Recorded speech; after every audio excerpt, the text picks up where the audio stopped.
What's happening, everybody? This is Crushing Crypto, where we show you how we're crushing it in crypto so you can crush it as well.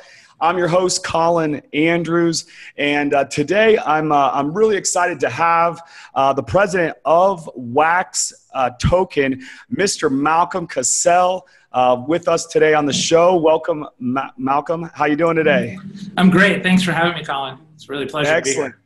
Excellent. So for everyone that's listening and watching this right now, one of the things that, we do and how we're able to crush it in crypto is not just looking at the fancy marketing or looking at what the proposed technology of a token or coin is, but who are the people behind it? Because you can have the best ideas, you can have the best concept, you can be in a huge market that, could really use blockchain. But if you don't have the actual people behind it, smart, intelligent, creative, dedicated people behind the project, it won't go anywhere. And so one of the reasons why I wanted to have Wax and the people behind it on the show is because I believe and we'll understand it more, but based on everything that I've read and I've researched and just, for full transparency, I have been an investor with Wax since it got started, since the initial token private sale in October, and just have really been impressed with what they've been able to do and just overall development. And we also have some news that just came out this week, which he is going to share as well. So what we're going to learn about today is not just about the Wax token, but the overall gaming and skins industry and how big it is, and really allow you to kind of get an inside view of what's happening in this industry and just the explosive potential that it has. So Malcolm, let's just start it off right from the start for somebody that doesn't know about Wax, that wants to know more about it, that's looking for some really solid long-term investments, some tokens that really have legs to it. Can you kind of share about Wax and just kind of the overall market that you're in? Sure. Well, one, I want to say I love your enthusiasm because we have the same enthusiasm for item trading. And when I say item trading, that means virtual items going from a person who has it from a video game to another person who wants it. And so this is virtual item trading that we are really focused on. OPSkins is the first company in this space to really dominate skin trading, and skins are like those cosmetic items you get inside of a game. If you've played, Fortnite or PUBG or any of those kinds of games, you're well aware you get these really cool skins that change the look of your avatar or, the things that you have that you're using in the game. And we are the biggest marketplace and most successful marketplace for trading them. And Wax is essentially the new way of creating a gaming ecosystem that is item-centric. So today, when people access their items, they're sometimes allowed to trade them, sometimes they're not. They're really under the control of the publisher. And what Wax is doing is turning that inside out and saying, hey, we want to put the hands or the control of items into the hands of the gamers so they can trade those items and do whatever they want with them. And so we're building an item-centric ecosystem. And that's really what Wax is all about. People talk about the blockchain and peer-to-peer. All of that technology is secondary. Our primary vision is to create an item-centric ecosystem for gamers.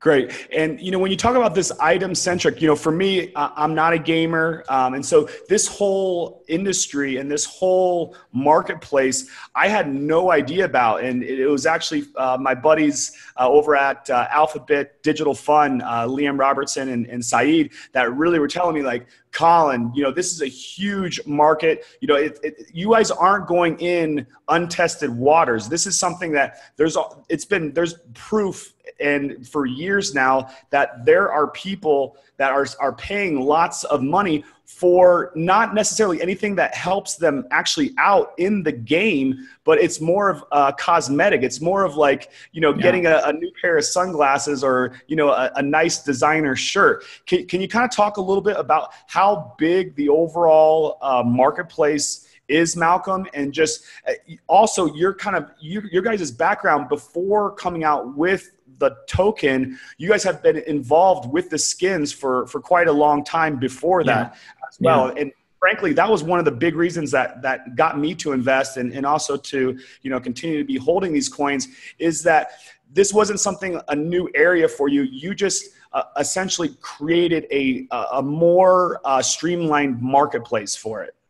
Yeah. So first of all, today it's about a $50 billion market, and that's 50 billion. Yeah. Just put that in perspective. The whole entertainment film industry is about 9 billion. The global silver trading market is 20 billion. So silver plus all of Hollywood is still less than item trading, which is 50 billion. So it's a massive industry. So we have been in this for a long time. One of our executives and one of the co-founders created item trading back in 1987, the first person to do item trading. That was a long time ago, more than 20 years ago. And he started trading on eBay and then built a company that was specialized just for item trading, built that up. That became a multi-billion-dollar company.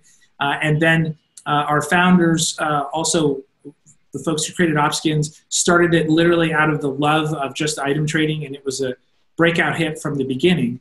And we've all come together essentially to build this new proposition, not only to expand OPSkins, but also to build Wax. So, from an entrepreneurial standpoint, we've had multiple, multi-billion-dollar companies that we've built, and we've done it, repeatedly over 20 years. And item trading is something we're old hands at. I'm probably the youngest member on the team when it comes to item trading. My three other folks in the executive team are really, really experienced around this. I'm a company builder as well, built several. So between us, we've done a lot. Got it. And, based on from what I've seen and read, that, this is an industry that it's not going anywhere and it's actually growing, and that you guys are really in a place to capture that and to give more, to give more availability to the actual exchange to it. So if you guys could kind of explain, what it was like beforehand, where, and again, I'm a novice on the actual skin side, but that people were going and transacting these skins and trading amongst one another, but it wasn't as streamlined of a system. So if you could kind of, talk about that, and then also how OPSkins and Wax, how they interact with one another. I think that's important to understand that as well. Sure. So essentially, skins get created by the game developer and the game publisher. And the developer says, hey, I want to have this item available, and I want to allow people to use it in the game. Now, the reality is, out of thousands and thousands of games, there's only a small fraction that allow users to actually keep the skins and trade the skins. So that's the first thing. It is though it's incredibly popular, not all game developers have embraced this idea. The ones who have, however, have really enjoyed a phenomenal amount of success because people love to collect them. Collectability is really key, and collecting is intrinsic to us as humans. We've been collecting for tens of thousands of years, whether it was, a piece of pottery that we could get from some place that was, 10,000 miles away and we felt it was special, or something we made from the bone of an animal, right? And so collectability is really great for games. And the problem is that game developers have kept putting up restrictions and kept putting up barriers so that users couldn't do everything that they wanted to do. And so if you look in game ecosystems, if you look on, iOS on Apple, you look at Steam, you look at Origin, you look at lots of these different game ecosystems, the ability to actually own it and trade it is heavily restricted. And the ability to move that into crypto and then to somebody else is even more restricted because, they're sort of afraid of crypto. They're like, we don't understand these platforms. Everybody wants to get paid. So these ecosystems are a little permissive, and they've created a massive $50 billion industry. So our hypothesis is, what if you take the shackles off of that industry and allow it to go from 50 to 500? And that's what we're seeing because we launched the first freely tradable, based on this non-fungible token idea, a blockchain-based skin idea, We launched it just a couple days ago, the alpha version, and it's already the biggest collectible in the world in the first day, right? It's bigger than all other collectibles. It's basically something that looks like a skin, and it's blockchain based, so that you generate it on the blockchain, but then you use Wax's back end to trade it, so that there's no cost, and it's instantaneous, so it's fast and it's cheap. So the big problem with blockchain is it's basically not ready for prime time. We all believe blockchain is going to be amazing, but think back to like the mid-90s, 1994, and you went onto a Netscape browser or a Mosaic browser, and you tried to look at a picture, and it would load like this.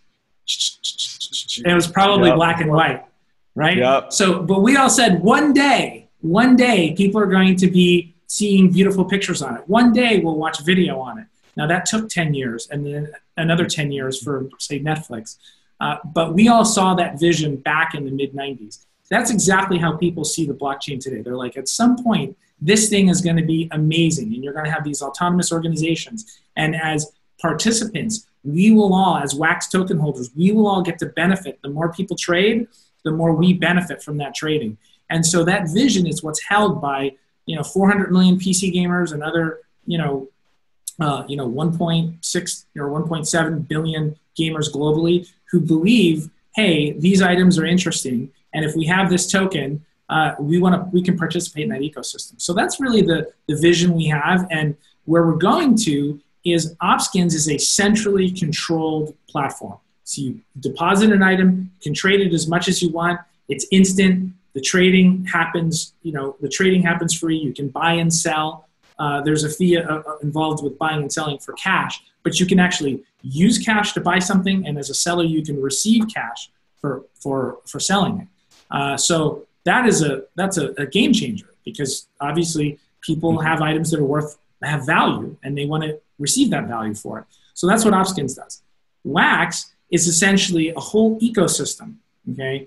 And the ecosystem, of course, involves OPSkins, which is a marketplace, but you also need item creation, you need express trading so that you can move things back and forth, and then you need a lot of open source software that you give to the entire ecosystem to allow them to take item trading to the next level. So no restrictions, just open source. So it's like, you guys want to do sites to allow people to do trade ups, right? So people can do and have all kinds of fun with their skins. That's completely not only available, but encouraged.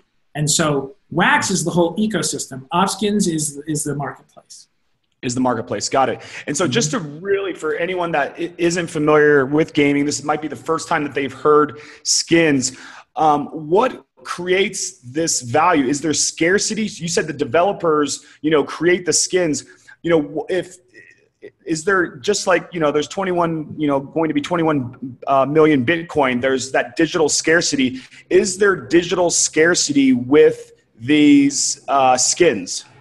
Yes, so that's a great question. So I'm glad you asked. There are skins that are not scarce, and there are skins that are scarce. We believe, based upon empirical data, the scarce skins are more interesting.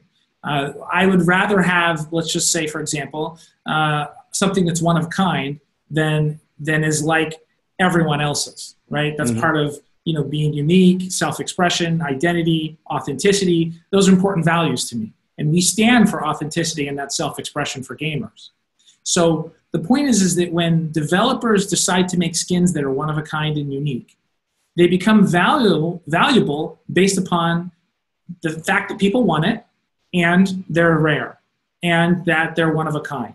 So you can have rarity without being one of a kind, and you can have rarity without desirability. But if you have desirability, rarity, and one of a kind, you can have skins like one we recently sold for $61,000. We had a skin that sold for $61,000. That is not a typo. That is not a hiccup. That's a real number. 61,000. What was it too, by the way? I mean, It was a dragon lore. It was a kind of skin that goes on an item inside of CS:GO, and people love it. And of course, it was attached to Cloud9, and that was an esports event that it got connected to. So it's like, think of it this way: you can go to a sporting goods store and buy a baseball. How much is it? A couple bucks, right?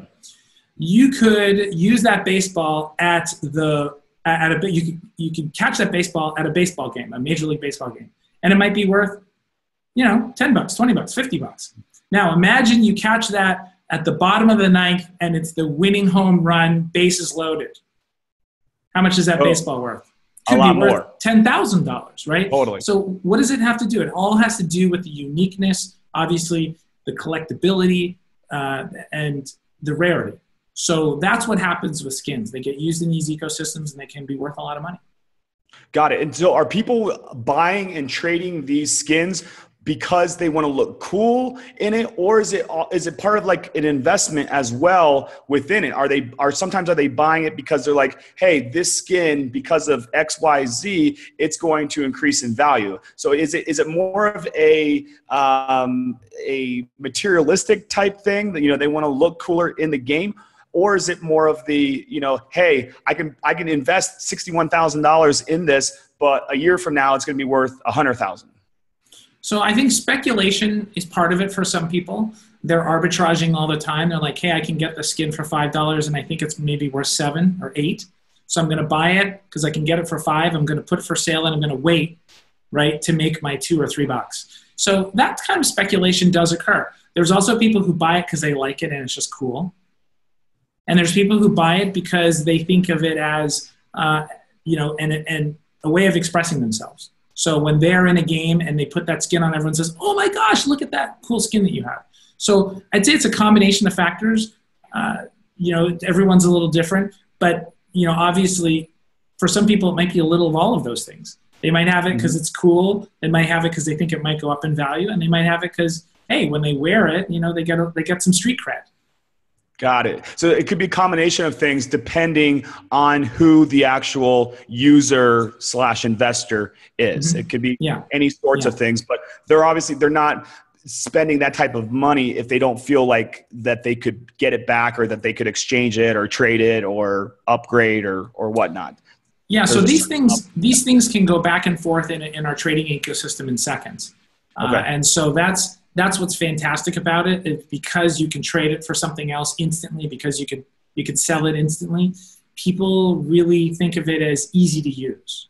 So they'll invest in it. I mean, think of it this way. If we went to buy a car and they said, sir, this car has 0 resale value. And then they said, and we have this other car, same price, but this car has a 85 or 90% resale value. Oh, and it could also go up in value. Which car would you buy?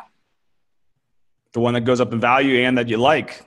Yeah, and or just has a resale value, so that you could say use it, drive it for a year, and sell it later for what you paid minus a little bit, but you got the use out of it. So this mindset is key, right, in terms of acquiring these digital items.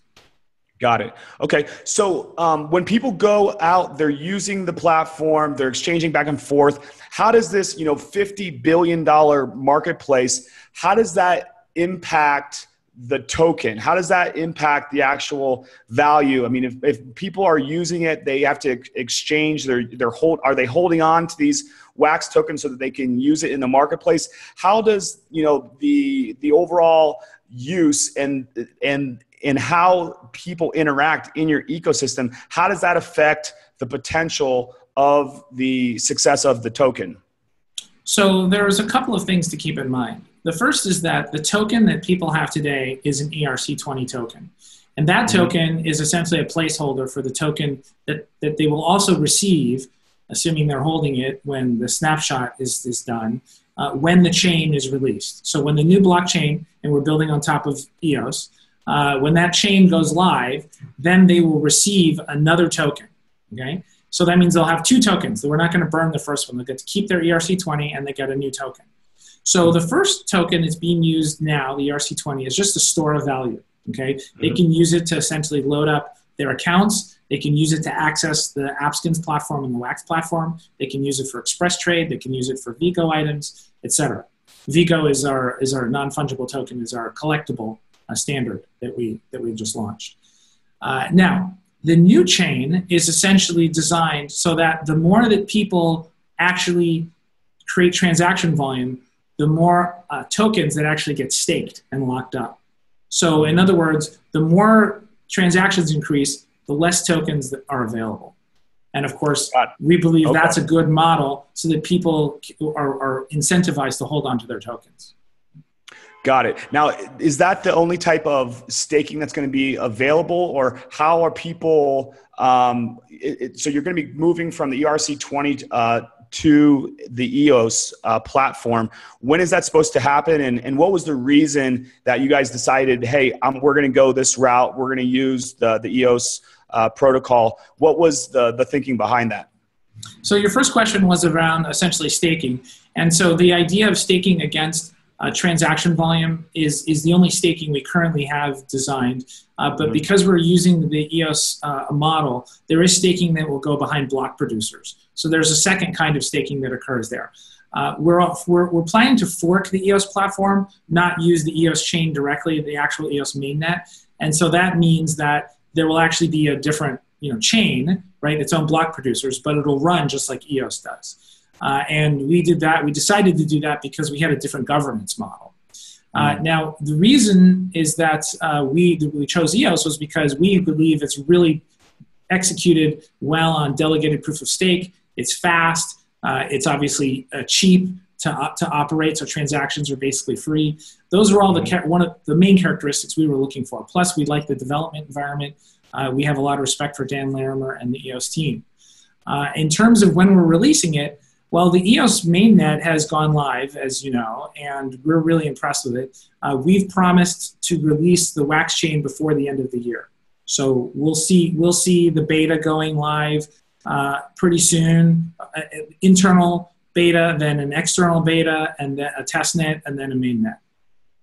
Okay, got it. And with you going from the ERC20 to EOS, will the ERC token, since you're not burning it, will it still? How will that impact the? Are you going to have another ticker for it? Is it going to be Wax 2? Like, how are you going to separate it and make it sure that it's not confusing in the marketplace? Right. So confusion is definitely an issue, as you know, when there's a second token by the same company. Yeah. So we have not yet released how that second token will be branded. The Wax platform token that will be running on the variant of EOS, but it will be done in such a way that it will minimize confusion. So that's number one. Number two, the ERC20 will have a very, very valuable function in the new ecosystem. We'll be announcing that when we get closer to the new chain being released. But I'll tease and say it'll be very, very cool. And trust me, if you have an ERC20 token, don't get rid of it, because one, what we have planned for it will be very exciting, and then you will also be entitled to get the second token, because you hold the ERC20. Got it. Okay. And I don't want to put, if you don't have exact dates, but do you have kind of a time frame of when this is going to happen, when the people will be getting It's Q4. Tokens? Yeah. Q4. Q4, it'll be happening. Q4. Absolutely. Okay. Yeah. We promised before end of the year. We are ahead of schedule, so I'm confident Q4. Q4. Okay, great. So you guys are really focusing on the gaming side. There's obviously lots of collectibles. The name of your, WAX stands for Worldwide Asset Exchange. Are you guys looking at doing other assets besides gaming? And if so, what kind of areas? So all tokenized assets will trade on top of WAX. So whether it's real estate or art or a collectible card, as long as it's tokenized and as long as there is a blockchain interface to it, it'll trade. But, I think these big picture ideas, you mentioned at the very beginning of the show, are really great. But it's like, what's actually happening and what's possible now? I'm telling you, you got a $50 billion market of skin trading, right? We have massive opportunity to tokenize our avatars, tokenize skins in many, many other games. Like most of the new indie game developers are talking about item trading right out the gate, which is a complete departure from a year ago where item trading was sort of like, well, I don't really know about it. Tell me more. Now everyone saw the success of CryptoKitties, and $12 million in 90 days of item sales is more money than most indie developers could ever imagine. So there is a huge herd of indie developers who are saying item trading, item trading, item trading. And we're super happy because we're like, yeah, item trading should be the center of the gaming universe, and everything should revolve around that. And that's essentially the mechanism that I think is going to take a $50 billion industry and turn it into a $500 billion industry. So all of these other tokenized assets that can trade in the future are interesting, but today there is zero real estate being traded that's tokenized. There is zero art that is tokenized, it's traded. Mm-hmm. So these are all theoretical markets, and we would love to participate in it. We have a vision and a design that could accommodate that. And we are focused on the market that is here today and growing like crazy. So got it. The Vigo items. Your thoughts are, kind of stick to what's already there, stick to what has already been working, that there's already a 50 billion marketplace. Don't try to dilute yourself, kind of go down, dig deep as opposed to wide. However, be open to other opportunities in the future should they exist and they make sense, and that they are digitized and follow the proper type of setup to be traded on Wax. Yes, and I would just make one more point, is that 4 years ago, this company, OPSkins, started focused on the ecosystem of Steam item trading. Now, 4 years later, which is about the average for businesses getting disrupted, the blockchain has entered the scene and made something possible and available that nobody could even think of a year ago or 2 years ago. And we have doubled down. We have literally burned the boats at the shore. We have disabled Steam entirely on OPSkins and Wax this week. And we are 100% in on the blockchain. So this is like a massive departure. I mean, when do you see a company that has generated, over $1 billion of revenue and say, you know what, we're done with that old way of doing business. We're embracing a completely new way of doing business. And what we're seeing is the results of that already, that we're seeing the community has embraced it, the amount of transactions on DApp Radar. We've come out as the highest volume for a collectible in the world on our first day with an alpha product. But what's more interesting is 80%, 90% of the transactions you don't even see on the blockchain. The reason why this is successful is because of the thing we understood from day one, is that speed and convenience are above all else for consumers. Mm-hmm. So you cannot trade high volume, high velocity, cheaply on the blockchain. Not possible today, okay? Now, when we're live on EOS, that'll be possible, but it's not today. So what did we do? We built a hybrid model where the item is recorded on the blockchain, but all the trading's happening over here in a database. And then the new result is placed back in the blockchain at the appropriate time, right? Gotcha. Well, that kind of model allows us to do tens of thousands of transactions. Our express trade system, it's only 2 weeks old, 300,000 transactions for a brand new system nobody's ever used before, and we can trade NFTs all day long. And that is more transactions than the entire NFT ecosystem for collectibles. Just what's our trading for? A non-fungible token. So that's the sort of generalized name. It's a horrible name, but it's the one we use for something like a CryptoKitty, right? Or like one of these tokens that is one of a kind. So fungible means it's like every other one. So any Bitcoin's like any other Bitcoin.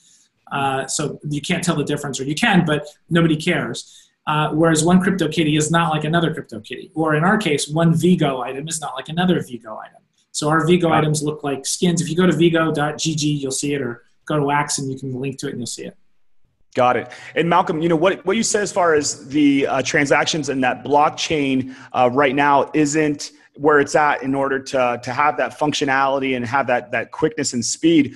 Yeah. I was just actually speaking to the founder of Funfair, who are doing gaming, poker and these type of things, and they're kind of doing the same thing in regards to they are allowing the blockchain to show the transparency. They're taking the benefits of blockchain that they have as far as showing that what kind of edge the casinos have, et cetera, but the actual gaming is going on off of the blockchain. And it sounds like in a certain way you guys are doing similar things as far as taking the benefits of blockchain, however using it having certain functions happen off the blockchain in order to have the best client user experience that is within the exchange. Yeah, that's exactly right. The combination of blockchain and a database is really the only way to make applications that have high throughput requirements work today. So there have been lots of designs, like you can see with Lightning, with side chains or sharding. You can see lots of designs that essentially say, hey, we're going to move all these transactions off to the side and then put the result back on the chain.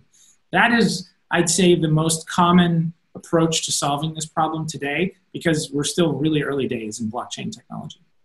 Absolutely, we are.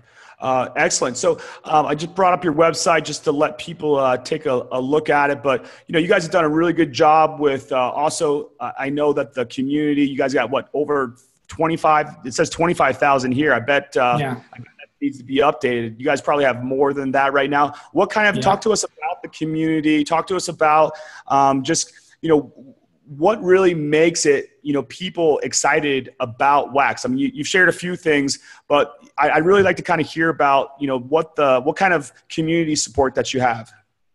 Well, during our token sale, we had over 10,000 registrants for it, and we really saw just a phenomenal support from the gamer audience. People all around the world recognize the value of item trading. They're participants in it. And of course, they said, look, we believe in an item-centric ecosystem.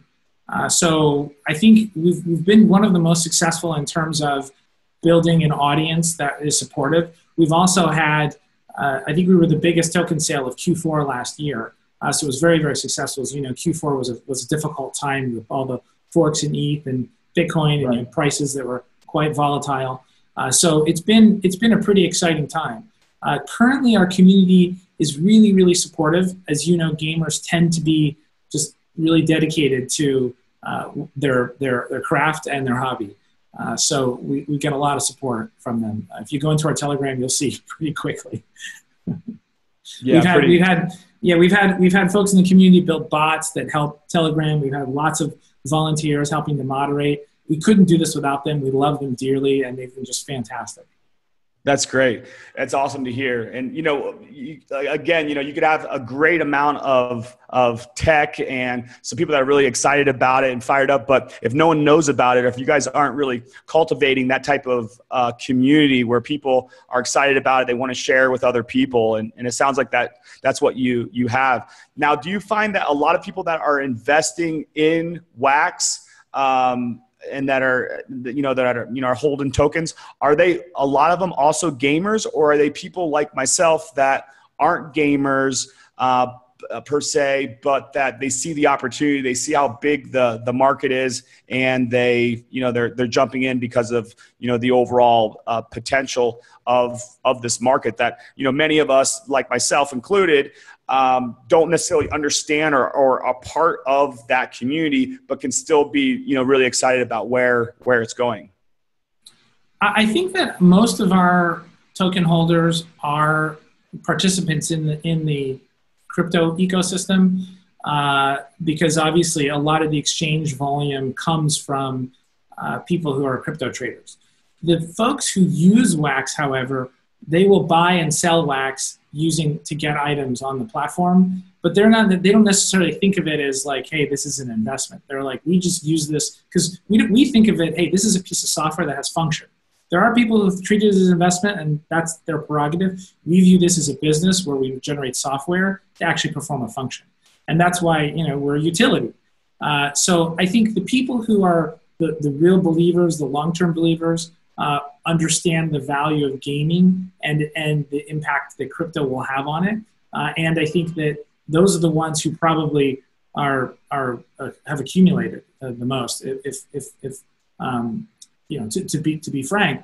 But our approach is really like we built this for gamers, and we like to have as many gamers using the token as possible. So that's why we've made it available on the platform, and we've seen people embrace it, and we've seen it with the latest results of Vigo. So I hope that answers your question. Yeah, it does.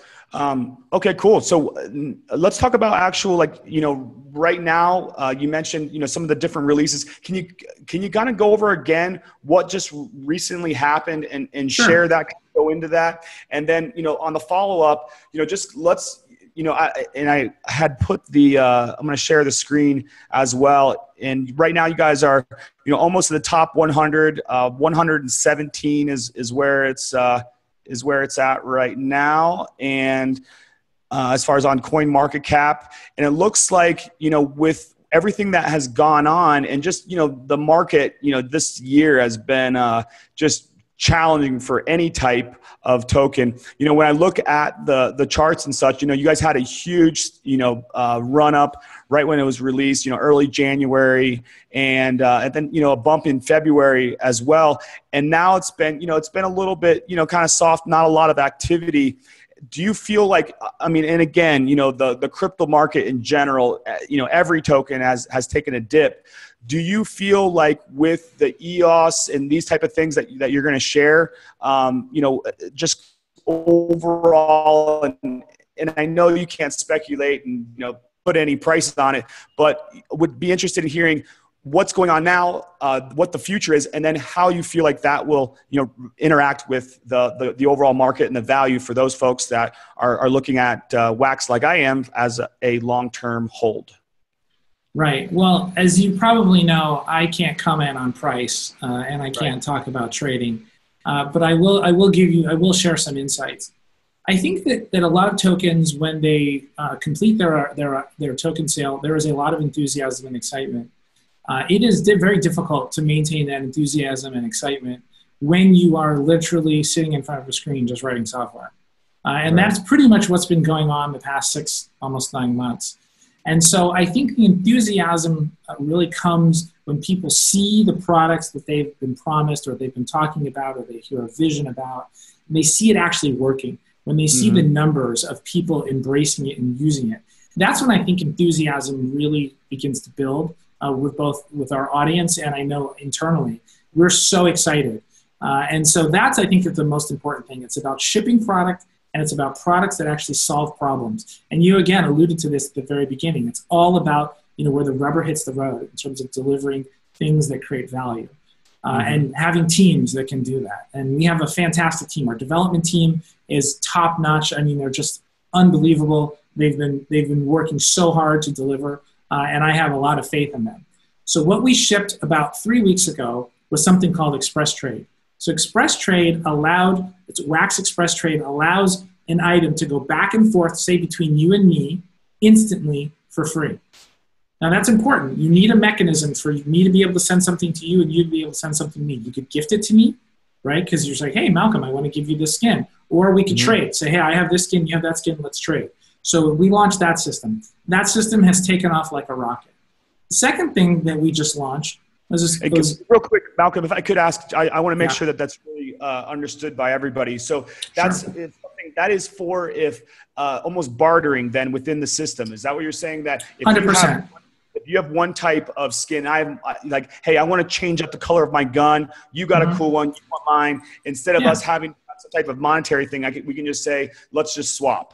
Yeah. So it's like my backpack for your shoes, right? And we're going to trade them because I want my avatar to look different and you want yours to look different, right? Because you have all these things to choose from. You're tired of them. You want a new pair of shoes, a new backpack. So that trading system went live, and the Wax Express Trade is now incredibly successful. It just grows and grows and grows every day. So we have more transactions of virtual items than the entire non-fungible token, the entire DApp ecosystem put together on our Express Trade system. And that's running, obviously, on a database. It's not running on the blockchain yet. And when our chain is live, we're just going to move that to the blockchain. Right? If we put it on Ethereum, we would actually take down Ethereum. Nobody would like that. Plus, it would be super expensive. So not going to do that. So we're going to wait till the Wax blockchain is live, move that to the Wax blockchain. So that was the first thing. And that came out the beginning of June. Second thing that came out is Vigo. And so Vigo is essentially another, think of it as collectibles. So think of it like CryptoKitties, but they look like skins, right, that we've seen before from a lot of other games out there. Those skins, right, people they collect, they're collectibles, right? So it's like people collect Beanie Babies, right? If Beanie Babies were a CryptoKitty, they'd collect it because they recognize the Beanie Baby and they're like, I want that, okay? So skins are the same way. People have seen them, they like them. we've put them on an NFT, a non-fungible token platform that's connected to the blockchain, but also connected to Express Trade. So now people are buying keys, they're opening up a box, a skin comes out, they're getting the skin, and then they're trading the skins. So it's almost like they don't know what they're getting. It's like they no, it's excitement. Yes, excitement. Look, so this mechanic is called the capsule toy mechanic. It actually started in Japan. It's called gacha, and it's from card games basically. But the idea is that there's a toy inside of a little capsule, and when you open it up, something comes out. Right? Remember Cracker Jack. Right? You would get something in a Cracker Jack box. Right. Exact same idea. So, I mean, obviously, human beings, right? We love surprises. We love not knowing. We love the excitement, right? So then people then open it up and they get a skin. And they're like, oh my God, I got this really cool skin. And then after they've done it for a while, they're like, well, you know what? I like this one, but I want to trade with you. It's like baseball cards. Right? No, absolutely. So, baseball cards, I was just going to use that I used to buy, boxes of these cards, and you'd go through and, you open up the packs and you're like, am I going to get my favorite one? You're going through and you're just, all right, you got the one. And it sounds like you're kind of creating that in a virtual space of like, what am I going to get, that surprise side? And then does that also mean that you're creating new product for the marketplace as well then? Yeah. Every time a key gets used, a new item gets generated in the marketplace. So now we already have tens of thousands of new items, and now those items are getting traded back and forth. So, and this is just it's 3 days? So we literally seeing, I mean, I think of it as sort of like nuclear fission, right? And like the whole thing, or the Big Bang, the whole Big Bang is occurring in front of us. And that to me speaks to the success of the opportunity of an item-centric game ecosystem. And when I say item-centric, because to make the ecosystem work, you need a couple of things. You need to be able to create the items. You need to be able to trade the items. You need a marketplace where you can sell the items. You need an open source platform so people can then create new games with item trading or a trade-up. So let's say like you and I are trading and we trade and maybe I get something better, maybe I get something worse, right? It's a game. Right? Maybe you win, maybe you lose. So there's 1,000 other ways that people will create games. So we want the creativity of gamers to just blossom, and we want to give them as much flexibility as possible. And that mindset will unlock item trading. I mean, it's already 50 billion, but like I said, to go 10x, you got to have a lot of creativity.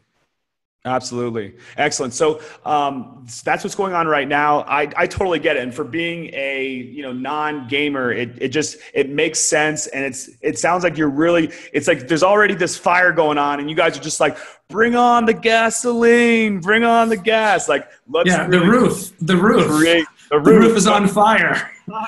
Yes, absolutely. No, it really sounds like that, and then it sounds like as you guys continue to go on, that in the future with the EOS program, that by utilizing that, then you will be able to use blockchain for what it is that you're doing and not have any type of issues with scaling and congestion and those types of things. Is that the idea? Yeah. If we tried to put it on the blockchain today, we would people would be very upset. Got it. Because it would kill the blockchain. It would kill it. Got it. Way too many transactions. You guys, it would make crypto kitties look like a little tap, a little breed, as opposed to what kind of destruction wax would cause on it. Yeah. Which and that actually brings up a really good comment on the eternal debate of Ethereum versus EOS versus some of these different protocols, that you're saying that without a doubt that just for what your type of market is and what type of things that you're doing, that it just would not work. It would not function in that you need to have something that has the type of scalability that EOS is really starting to. I was going to say that hopes to prove or solve, but it really sounds like they've got their act together. And so you guys must be as much or even more confident in using that protocol than you were even a month ago. Yeah. And something else really interesting is we're doing this thing called cross-chain interoperability. We call it the blockchain bridge service. The way it works is that, let's say somebody creates a collectible item that sits on another blockchain, sits on Ethereum, or it sits on EOS, or it sits on Stellar or Icon, or any Waves. We've essentially designed a wrapper so that collectible item will be able to be transferred to Wax's blockchain and then out to any other protocol. So that means that you could be using, you could say you use Icon, and you have an Icon wallet with your collectibles. You'll be able to see all the collectibles from your wallet, the ones you own, the ones that you'd like to own, without ever having to leave the Icon ecosystem. And Wax acts as essentially the tunneling mechanism to allow you to access all NFTs. Because we're a marketplace as a service. Wax is delivering marketplaces to the world, and marketplaces need liquidity, right? You need these universal pathways so that all collectibles can talk to all other collectibles. That means for both trading and collecting and buying and selling. And so we've announced, if you see it on our blog, if you pull up our website, you can click on the blog, you'll see we talk about this new interoperability that we're launching. So, we've got some pretty exciting things coming, and we already have several of the biggest protocols that want to work with us. And we plan to essentially airdrop tokens to these people in these different ecosystems to allow them to pay the gas to transfer their items. And we'll be doing, developer programs to work with developers in different ecosystems. So it's pretty exciting. Absolutely. Excellent. So let's finish it up with, for all the folks that, like myself, that, I've been holding on since the beginning. I have not sold one Wax token. I've gone through, there's been times that I've been thinking about, it's like, maybe I should a little bit, but you know what? I've been holding on, and I know a lot of other people have as well. And so, just any last kind of thoughts or comments for, people like myself that have been, in it for, since it really launched, as well as also for people that are checking out the, they're looking for the next type of token. They're looking at where they, can put their, their hard-earned investment dollars. What would you say? Any kind of last type of thoughts? Well, again, I can't talk about investing. I can't talk about, buying for speculative purposes. What I can tell you is what we're doing.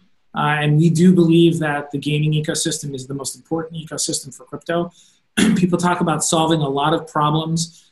And I believe that there is no audience more oriented towards crypto than gamers. Think about it. They have virtual items, right? They have value. They're used to trading them. There's no safety net. There's no bank you can go to and say, hey, I lost my skin, right? Yeah, right. So they're completely self-sufficient. So if there was any ecosystem that was oriented towards this, and then look at the problems they have. Microtransactions, they can't stand fees, right? Cross-border, right? There's no regulatory environment determining what's something worth. It's like completely open and based on supply and demand. These are things that are perfectly suited to crypto. So the overlap is just incredible. And so we believe, gaming as a $100 billion market globally is perfectly oriented to bring crypto into the mainstream. 2.3 billion gamers globally. So that's what we're focused on. And I would say if somebody's looking as to where things are going, that's where we think things are going. Excellent. Wonderful. Well, I'll tell you what, you dropped some bombs. You really shared it. And you know what? Hopefully they were good ones. I didn't want to. You did, man. You really, because I'll tell you what, it's like, people can go to a website, they can, follow your Twitter, but to really understand it. And a lot of people, I think we forget I don't like to use the avatar of Homer Simpson, but we have to recognize, and in a lot of ways, I'm Homer Simpson when it comes to, high level, high tech, when it comes to the blockchain. And so for me, I really try to break it down to the average Joe that's wants to, make wants to be a part of something. Yes, is there a speculative, part to it? Of course. However, they want to be a part of real teams, and they want to know the people behind it, and that, you really can articulate it, and that you really can do the things that you're presenting, and that the milestones say that they can do. And I'll tell you what, I don't have, and as you know, and just for everyone to listen to this, Wax did not come to me to say, hey, you know what, we're going to, you know, pay you X amount of Wax. You know, we came to them. I said, I am an investor in Wax. I want to know more about, you know, who they are, what they're doing, and just break it down more to the simplicity and to just, you know, being that transparency that you really just shared. So I took a lot from it. I know that thanks for reaching out to us. We really appreciate it. It's always a pleasure to connect with people who are believers in the future of item trading. It's always a pleasure, you know, to talk about this because it's our passion. And so yeah, we really appreciate it. Thank you. I can see it. You're welcome. You're welcome. So last question, non-Wax related, somebody that is an investor, they're in crypto, you've been in this space for a while, any type of tips or thoughts or just, you know, something that you'd like to impart, somebody that, you know, is getting into this space, give us a little something, something. Okay, great. So I'm going to bring out the crystal ball right now. Boom. Okay. I can't tell you if the crystal ball is actually accurate, but it's a crystal ball nonetheless. All right, let's see it. So here's the first thing is, I have never seen a buyer of crypto who was not up after 18 months. So if your buying horizon is a minimum of 18 months, then you have nothing to worry about. So that's the first thing to keep in mind. I mean, unless things are drastically different, that's the first thing. Even if you buy on a high. There is a huge comment. Look in the long term that no matter where somebody is, that no matter how low a market has gone throughout, you know, the history of crypto, of Bitcoin, you're saying that the market not just rebounds, but increases over 18 months, historically speaking. Yeah, I haven't seen a period of time where that wasn't the case. Now, if you're lucky enough to buy during a period like now, then you experience a positive in your portfolio way sooner, right? Because, you know, if you look at the whole market, right, since March, right, I mean, it's been a fantastic time. Bitcoin, it keeps ticking down. Of course, all the other coins follow it. So for my strategy is I buy when everyone is selling. That's the only time I buy. And I sell when everyone is buying, and I buy when everyone is selling. And so I have been up in my portfolio since day one because, you know, when the market went down, that's when I bought. And I've been doing that since 2013. You know, when it went up to 1,000 the first time, when it breached 1,000, I was selling. And then I bought back in when it was down at 200-300. And, you know, we saw that again last year at the 20,000. I was selling and I've been buying back in. So that's really the way I think about it is like, you know, you focus on dips in terms of your entry point if you're patient.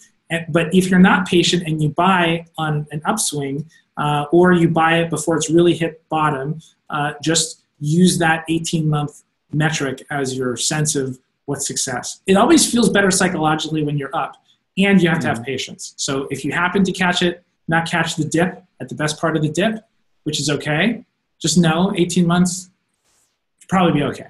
You'll probably be okay.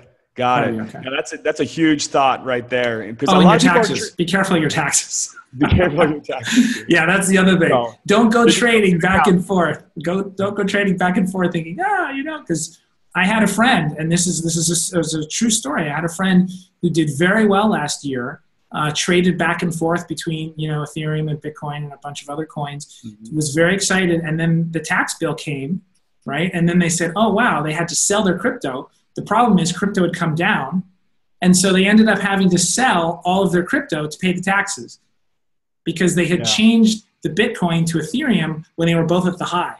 So the problem is they didn't take their taxes out when they did that transfer. And of course, at the time, it wasn't clear that going from one crypto to another was a taxable event. I mean, this is for US citizens, clearly, not for everybody, for the lucky ones, right? But, you know, so anyway, so you know, the other thing is like, you know, stop the gratuitous trading. If you don't need to trade, don't trade. Especially if you don't want that taxable event. Absolutely. Just and to hold on, especially now with, you know, it's indisputable that any type of trade within from one crypto to another crypto. Last year, you know, there were some arguments that, you know, like-kind exchange and that type of thing, but they totally ruled that out for 2018. So really make sure that if you want to sell, you got to take in consideration capital gains and what what the tax man's going to be coming collecting for later. So very good points. Just to clarify, it was actually passed in December 2017 retroactively. So didn't start 2018, it actually started 2017. So they did have, it was fully retroactive from 2017. And then they wrote it into the tax code in December of 2017 and decluded 2017. Got it. No, I think a lot of people didn't know that. I wasn't. I had no idea it was retroactive on for all 2017. That the like-kind exchange side. Yeah. Capital gains. Got to pay the tax man. Got it. Yep. Got to do it. Excellent. Well, hey, Malcolm. Roads. Yeah, no doubt. Yep. So right. Malcolm, very good, man. Thank you very much. It was my pleasure. Thanks for having me. And for everyone that's listening, this is what we do. We dig in, we listen to these interviews, and, if there isn't the interview that, I have found, then I go out and reach out to the people and try to create the interview because it's important to find out who are the people behind the projects. And as you can see from Malcolm, his passion just comes out. I mean, it's natural. This isn't something that, he's not faking the funk. So I can tell you you're the real deal. You came very highly recommended from my buddies at Alphabet. So I'm in for the long term, whether it's 18 months or longer. I definitely see big things for Wax, and I appreciate again taking the time to speak with us. My pleasure. Thanks for having us. Awesome. All right, guys, we'll talk to you again for another Crushing Crypto. We'll talk to you guys again. Thanks, everybody. Bye-bye.